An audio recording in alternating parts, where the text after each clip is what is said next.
Hello everyone, जय जगन्नाथ। चलतु आज बनैबा मटन बिरयानी केमती कौन बनाऊँगी आपण मैंने वीडियो आगू को देखिए। ये देखो तो पानी ताती गला मुझे पानी मसला पकईदेवी, दालचीनी मसला पकईदेली, एबे स्टार पकईदेली। एथिरे भी गोटे सब मसला पकईकिना बंद करदेवी। तेजपत्र पकईदेली, पानी रे बड़ अलैच पकईदेली। ये मुझे गुजराती पकई बंद करदेली मसला मसला ये एबे मु मसला धीरे पानी पकईकि मु चाउल पलि आसली। ये 2 कप चाउल नौची। ये चाउल को धोईकिना एबे मु पकईदेली पानी फुटला टाइम रे।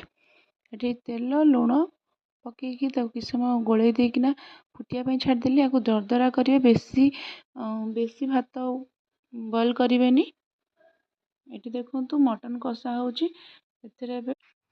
पियाज बेरेस्ता दे एबे केरा वाटर देदेले। एबे रोज वाटर देदबा। ये देखो टिके अतर देदबा। यहाँ हूँ बिरियानी अतर, यहाँ हूँ मीठा अतर। एटा टिके मसला ही मटन ही पकई दूसरी सब जहाँ जहाँ पड़ा कथा ये मटन ही दे दूसरी। मटन देदेले कौन यहाँ बहुत भल से मिसीज आम बिरियानी रे। ये देखो भात आगे आगे घी मारदेली, से भात दे मटन देदेली। एबे टिके पुदीना पत्र धनिया पत्र पकईदेली।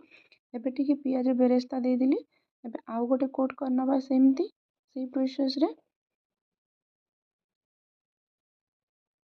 देखो मु बिरियानी मसला पकाऊँगी, आपण मैंने भी बिरियानी मसला पकेबे मन करी। शाही बिरियानी मसला मुझे पकईली।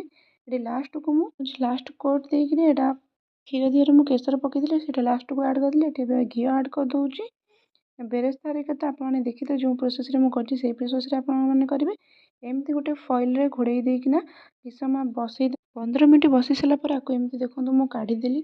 देखो केते बढ़िया से बिरियानी हो जाइए, केते बढ़िया देखा भी जाऊँगी। देखो टेस्ट हिसाब से बहुत ही बढ़िया थिला। आपण मैंने थे एमती ही ट्राए करूँ, यही प्रोसेस रे ट्राए करूँ। आउ आपण को बाहर बिरियानी खाइबा को मन हेनी।